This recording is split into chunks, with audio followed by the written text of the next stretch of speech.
और ब्रेक के बाद एक बार फिर आप सभी का स्वागत है। और आज दिन है फैसले का। जिस तरह से सूरज चढ़ रहा है उसी तरह से राउंड दर राउंड जो संख्या बाहर आ रही है वो नेताओं की दिल की धड़कनें बढ़ा रही, क्योंकि उसका कारण यह है कि जो संख्या लगातार बाहर आ रही है वो बेहद दिलचस्प है। लगातार महा कवरेज जारी है आदमपुर उपचुनाव को लेकर और 2 राउंड तकरीबन पूरे हो चुके हैं। तीसरे राउंड को लेकर स्थिति क्या है, तस्वीर क्या है, बहुत जल्द क्लियर होने जा रही है। खास मेहमान हमारे साथ लगातार बने हुए हैं। यशपाल बत्रा जी भारतीय जनता पार्टी की ओर से, नितिन सिंगला जी कांग्रेस पार्टी की ओर से और मनोज राठी जी है आम आदमी पार्टी की ओर से। यशपाल बत्रा जी, लगातार 2 राउंड तकरीबन अब साफ हो चुके हैं और जिस तरह की उम्मीद लगाई जा रही थी, क्या परिणाम उस तरह आ रहे हैं फिलहाल रुझानों में? उससे भी अच्छे परिणाम आ रहे हैं। अभी कांग्रेस प्रवक्ता बातों बातों में एक बात कह गए कि सभी राउंडों के अंदर इनका मार्जिन कम हो जाएगा। चलो, ये तो सुनिश्चित कर चुके हैं कि जीत पक्की हो चुकी है। अब लड़ाई सभी पार्टियों की मार्जिन की रहेगी। वो कितना मार्जिन आता है, हमें उम्मीद यही है कि आज से इससे पहले कभी इतनी बड़ी जीत नहीं होगी जिस तरीके से जीत आज होने वाली। भव्य का जैसा नाम है भव्य बिश्नोई का, वैसी ही जीत उसकी होने वाली है। और आपने देखा है आदमपुर के अंदर पिछले कई समय से एक तीसरी पीढ़ी इनकी आई है और कई समय से अपने भजनलाल परिवार का वहाँ पे एक तरफा अधिकार रहा है। तो अब भी वही समय है और आज बीजेपी साथ मिलके एक ऐसा मतलब इलेक्शन बनेगा, ये हरियाणा की जनता के अंदर ऐसा मैसेज जाएगा 2024 के अंदर भी हमारी अपने बीजेपी सरकार तीसरी बार आएगी वहाँ पे। सिंगला जी, ये तो कह रहे हैं कि दूसरे जो रुझान आए हैं, दूसरा राउंड क्लियर हुआ है, उसके बाद ही कह रहे हैं कि जीत बहुत बड़ी होने जा रही है। कांग्रेस पार्टी भी दावा कर रही थी, अब अभी क्या स्थिति नजर आ रही है? सबसे पहली बात तो अभी दूसरे राउंड की गिनती क्लियर नहीं है। दूसरे राउंड का कोई अभी क्लियर डाटा नहीं आया है। हमारे अनुसार दूसरे राउंड में जयप्रकाश जी जो हमारे कांग्रेस के उम्मीदवार हैं उन्होंने लीड दी है। अभी थोड़ी देर में आपके सामने सारे आंकड़े पेश होंगे।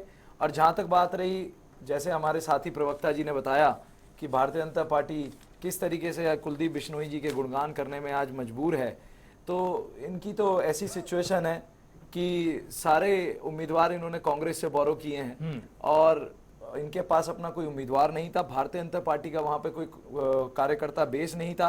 सिर्फ भजनलाल जी के चेहरे पे और कुलदीप बिश्नोई जी के परिवार के नाम से जो पुरानी सीट ये चली आ रही है उसी पे इन्होंने चुनाव लड़ा। और कैसे आखिरी के दिन खुद मुख्यमंत्री मनोहर लाल खट्टर जी ने आके व्यक्तिगत प्रहार करके इस चुनाव को वहां के प्रशासन पर दबाव बनाकर, लोगों के ऊपर दबाव बना के, व्यापारियों पर दबाव बना के चुनाव को आगे बढ़ाने की कोशिश करी। परंतु आप देखते जाइए, अभी 13 राउंड की गिनती होनी है। पहले राउंड में भले ही ये थोड़ा सा आगे निकल गए, लेकिन दूसरे राउंड में निश्चित ही कांग्रेस पार्टी लीड लेगी। और आने वाले समय में जब तक 13 राउंड पूरे होंगे, कांग्रेस पार्टी का उम्मीदवार बड़ी अच्छी वोटों से चुनाव जीत के सामने आएगा। ठीक है, देखिएगा 13 राउंड जब क्लियर होंगे फिर तो स्थिति साफ हो ही जाएगी। फिलहाल अभी धीरे धीरे जिस तरह संख्या बढ़ रही है काफी कुछ पता चला। हालांकि पहला राउंड ही अभी आधिकारिक तौर पर जिस तरह से जानकारी सामने आ पाई है, अब मिल रहे हैं आपको पहले राउंड में। उम्मीदें तो आपको भी बहुत ज्यादा थी, लेकिन उस तरह से परिणाम, क्योंकि शुरू में तो काफी दबदबा आम आदमी पार्टी ने दिखाने की कोशिश जरूर की थी, लेकिन पहले राउंड के बाद जिस तरह से आंकड़ा मात्र 175 का है। देखो, मैं आपको एक बात बताऊंगा, कुलदीप जी घर घर गए। 26 साल के दौरान कुलदीप जी ने इतनी मेहनत कभी नहीं करी।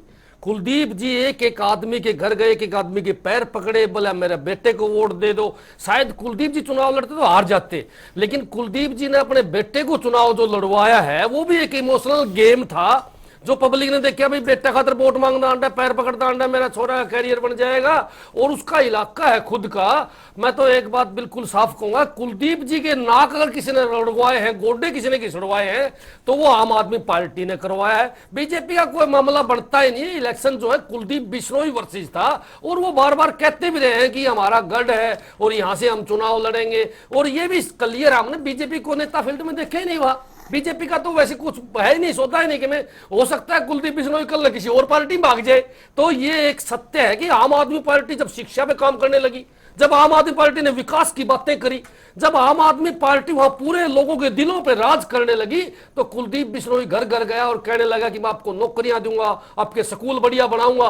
और आज ही धोखा कर दिया। रिजल्ट आने से पहले मैं बताना चाहूंगा, जीतने से पहले 17 स्कूल मर्ज करने का काम कुलदीप बिश्नोई जी ने करवा दिया है। आदमपुर का स्कूल में मर्ज करवा दिया गया है। देखो कितना बड़ा धोखा। जो आदमी एक एक घर जाके बोला कि अच्छे स्कूल दूंगा, पूरा स्टाफ दूंगा, स्टेटमेंट है उसकी, उठा के देख लो। और मेरे पास अखबार की कटिंग है जिसमें 17 स्कूल मर्ज कर दिए। ये इन लोगों का करेक्टर है।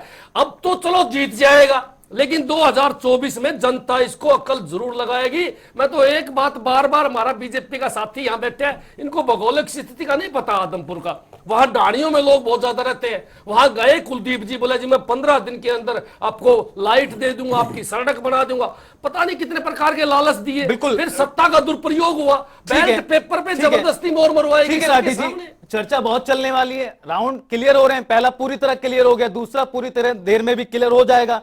आदमपुर उपचुनाव को लेकर यह महा कवरेज लगातार जारी है। जिस तरह राउंड आगे बढ़ रहे हैं, मुकाबला और भी ज्यादा दिलचस्प और कड़ा होता नजर आ रहा है। कुछ कम हो गई है, 800-900 वोट के आसपास।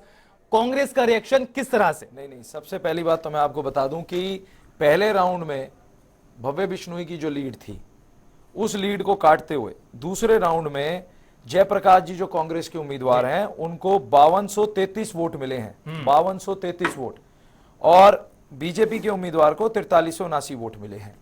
इसको कुल मिला के कांग्रेस की जो वोट है वो 8800 है जयप्रकाश जी की, और भव्य बिश्नोई की वोट है 10,778। इसका मतलब 1900 की लीड सिर्फ अब भव्य बिश्नोई की दूसरे राउंड के बाद रह गई है। और भव्य बिश्नोई की मैंने जैसे आपको बताया, और एक और मैं करेक्शन आपके रिकॉर्ड में करना चाहूंगा, रंजन जी ने बताया कि फ्रांसी ने बूथ नंबर 14 पे 31% मतदान हुआ है, उसको करेक्ट कर लीजिए, वो 31% मतदान नहीं है, 81% है। उसमें 978 वोट में से 792 वोट फ्रांसी गांव में पड़ी है बूथ नंबर 14 पे, और बूथ नंबर 15 में 982 वोट में से 725 वोट जो है फ्रांसी गांव में पड़ी हैं, वो भी 81% के आसपास है। तो उसको हम करेक्ट कर लें। और अब दूसरे राउंड के बाद में कांग्रेस की जो वोट है वो 8800 है, और दूसरे राउंड में जयप्रकाश जी ने 900 वोटों से लीड किया है। कांग्रेस के उम्मीदवार ने 900 वोट से कांग्रेस के उम्मीदवार ने दूसरे राउंड में लीड किया है, और बीजेपी के भव्य बिश्नोई दूसरे राउंड में हारे हैं 900 वोट से कांग्रेस के उम्मीदवार से। और अब उनकी जो कुल जो लीड है वो 1900 के आसपास रह गई है। और जैसे ही मैंने आपको बताया, मैंने रंजन जी को भी बताया कि जैसे जैसे अभी तो ये जो शुरू के 6 राउंड हैं, इसके बाद में जब 7वां राउंड चालू होगा, अगले जो 6 राउंड हैं वो कांग्रेस के, बिल्कुल कांग्रेस के समर्पित राउंड, और कांग्रेस के जितने भी उन क्षेत्र के गांव के लोग हैं उन्होंने कांग्रेस के प्रति मतदान किया है। ये आदमपुर के नजदीक के जो मंडी के नजदीक के जो एरियाज हैं, इसके इर्द गिर्द अभी बिश्नोई जी घूम रहे हैं। जैसे इस क्षेत्र से वो बाहर निकलेंगे, 6 राउंड पूरे होंगे, आप देखिएगा जयप्रकाश जी 6 राउंड बड़ी के भारी बाद, वोटों से चुनाव 6 राउंड के बाद बदल जाएगी बिल्कुल, ऐसा अभी दूसरे में ही बदल रही है सर, बचेगा ही दूसरे नहीं। दूसरे कह राउंड रहे में। हैं। देखिए, कांग्रेस तो हमेशा यही कहती आई है कि कितने भी राउंड हो, देश के अंदर कुछ भी हो रहा हो, प्रदेश में कुछ भी हो रहा, अभी बदलने वाली स्थिति थी। देखिए, कुछ वोटों से मार्जिन कम क्या हुआ, इतने भावुक हो गए हमारे कांग्रेस के प्रवक्ता कि इनको तो ऐसा लग रहा है कि अभी लड्डू खाने का समय आ गया इनका, या लड्डू खिलाने का समय आ गया, ऐसा लग रहा है इनको। लेकिन ये ठीक है, मुंगेरी लाल के हसीन सपने देखना तो कोई भी देख सकता है, सच जो है, और वो प्रदेश को भी पता है, आदमपुर की जनता को पता है। अभी राउंड शुरू हुआ है, अभी तीसरे राउंड में देखना आप, इसके बाद और 10 राउंड और हैं, उनके अंदर देखना जिस तरीके से जीत होने वाली है।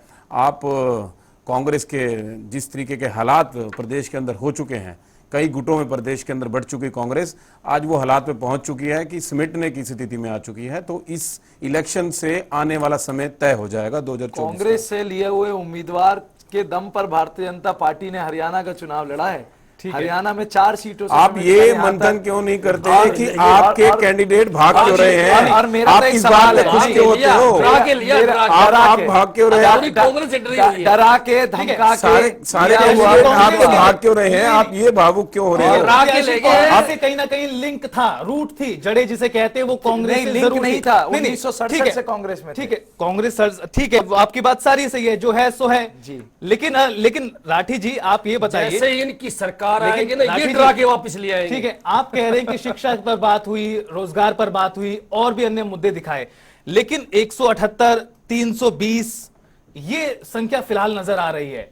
जितना सोचा था, उम्मीद थी, वैसा तो फिलहाल नहीं है। मैंने तो नहीं, बताया देखो, आपको, धीरे-धीरे 145 में रहेंगे। अच्छे हैं, धीरे धीरे बढ़ेंगे, ऐसी बात नहीं है। अच्छा प्रदर्शन आम आदमी पार्टी करेगी, लेकिन हमें खुशी सिर्फ इसी बात की है कि हमने आदमपुर हल्के को जो है वो शिक्षा के बारे में और विकास के बारे में जागृत किया। उन लोगों ने क्वेश्चन करे नेताओं से, और मैं तो कहूंगा इन लोगों ने पोस्टर तक लगाए, हम स्कूल बनाएंगे, हम टीचर ले आएंगे, हम दिल्ली की तरह पे आपके स्कूल बनाएंगे, हम दिल्ली की तरह आपके काम करेंगे। देखो हमारा जो मकसद था हम उसमें सफल हुए। हम ना असली जो काम करना वो 2024 में करेंगे और वहां की पूरी जनता 2024 में आम आदमी पार्टी के साथ जुड़ेगी, इसमें कोई दो राय नहीं। देखो सरकार का असर भी होता है और लालच भी होता है। भाई देखो अब सोचे 2 साल बची हुई है कि कैंडिडेट सरकार की तरफ वोट डाल दो, इनको कुछ काम ले लेंगे, फिर ये धमकाते भी है भाई साहब, और फिर इन्हें पैसा भी बहुत बांटा है बीजेपी वालों ने। कांग्रेस वालों ने कमी नहीं छोड़ी पैसे बांटने की। देखो यहां पैसे के ट्रक भर के आए और इन लोगों ने पैसे का खेल खेला और धमकाने का काम करा। मैं तो कहूंगा कि बीजेपी और कांग्रेस ने हर प्रकार का हथकंडा यहाँ पर आरोप तो आप पर भी लगे ना, जो प्रत्याशी जो सबसे ज्यादा रिच था वो उसको लेकर आरोप लगे आम आदमी पार्टी पर। रिच अगर कोई अपने उसके फादर ने खास- कुछ कमाया खास है आदमी पार्टी। भाई वो हाँ, कोई खास आदमी पार्टी खास जैसा आदमी कह रहे हैं विरोधी किसी आपके। सत्ता, देखो किसी सत्ता में रह के कहां से माल कमाया हो तो हम मान लिया। देखो भाई उसके माँ बाप ने खेत में काम करके मेहनत करके और वो कुछ पैसे कमाए तो उसके बारे में हमें ये बात नहीं कहनी चाहिए। अब सत्ताधारी नेताओं को देखो ना, जिनने माल खा करके 1000 करोड़ रुपए कमा लिए, आप करोड़ रुपए पार्टी को खा तो गए, ऐसे ही अच्छी वो ट्रेनिंग तो दी जाती है लोग हमेशा। अपनी जो है मेहनत की कमाई है। खेत इन में खेत में काम काम करके कोई आदमी पैसे कमाता है, कोई खेत में- एजेंसी चला के पैसे कमाता है। मेरा तो इन लोगों से सवाल रहता है बार बार, भाई आप लोगों के पास क्या था, कुलदीप बिश्नोई जी के पास क्या था जब उसके फादर मुख्यमंत्री बने? आज 1 लाख करोड़ के आदमी है, 200-300 करोड़ का तो इन्हें ईडी कार्डर दिखाया, तभी अब इनकी तरफ ले गए। और एक बात मैं आज निश्चित बताऊंगा आपको यहां बैठ के, कुलदीप बिश्नोई जी एक जगह नहीं रहते, 2 साल नहीं काटेगा। 2 साल बाद यही बीजेपी वाले कहेंगे यो गलत है, यो आदमी बढ़िया नहीं है, ठीक है, वो इसको बात हम की बात है। दोबारा नहीं कभी नहीं घुसने नहीं, देंगे। राठी जी वो ये तो बात की होना बात निश्चित है। पहले कितनी बार ठीक कूद है, लिया सबको वो पता बात है। की बात है। आज बात हो रही है मतगणना को लेकर, लगातार काउंटिंग हो रही, 2 राउंड हो चुके हैं, तीसरे राउंड का क्या कुछ परिणाम है अब से कुछ देर बाद साफ हो जाएगा। लेकिन बत्रा जी जो लीड बढ़ी थी शुरू में पहले राउंड के बाद वो अभी कम हुई। हालांकि सिंगला जी जरूर कह रहे हैं कि 6 राउंड के बाद आप देखिएगा बिल्कुल पूरी तरह से पलड़ा एक तरफ भारी हो जाएगा।